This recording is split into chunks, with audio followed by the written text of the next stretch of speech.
Okay, today we have the infamous Landshark lager from Anheuser-Busch. This one was introduced back in 2006, as you might have known, probably knew, associated with Jimmy Buffett. It was the house lager for the Jimmy Buffett's Margaritaville restaurant, launched as that, and distributed by Anheuser-Busch. It is what they call an island-style lager. I think it's just a fancy name.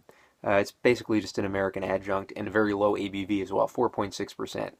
Very overpriced. A case of this is like 30, 35 bucks sometimes. It's just insanely overpriced. Landshark Stadium in Miami for 1 year. That's where the Dolphins play.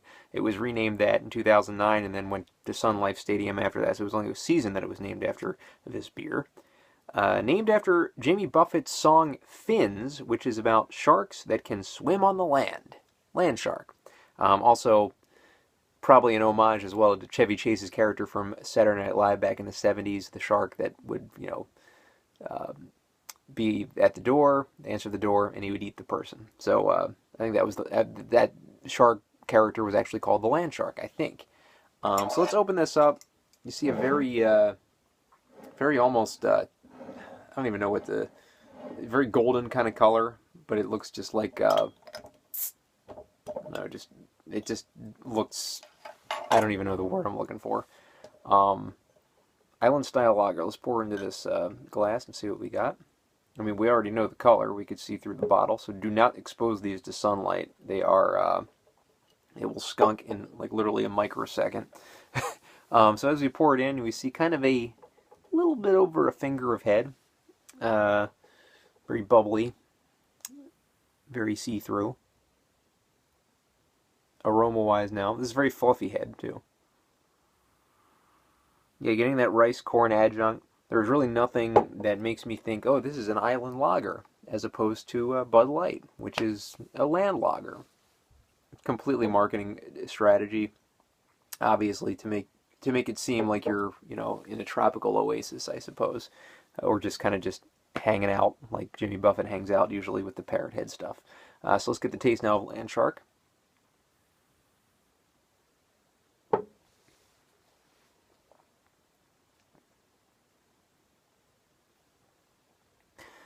You're getting a little bit of a harsh aftertaste. At the forefront, not really much in the forefront as a matter of fact. A very, very subtle hint of banana, maybe, in the very, very back of the palate. And that could be because this bottle is a little bit aged, I think. So it's had time to sit for a little while.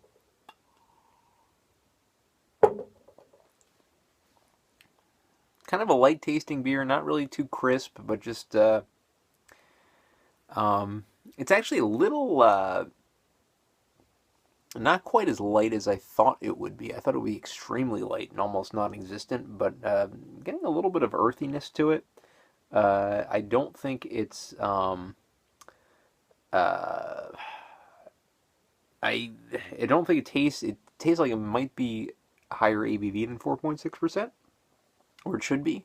But it has a little bit of backbone to the taste, and probably a little higher in calories than you think it would be. Although I don't have the calorie count of this beer.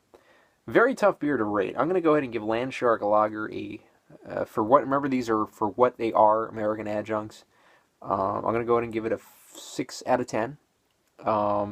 Appearance just looks light. Aroma, not doing much for me either.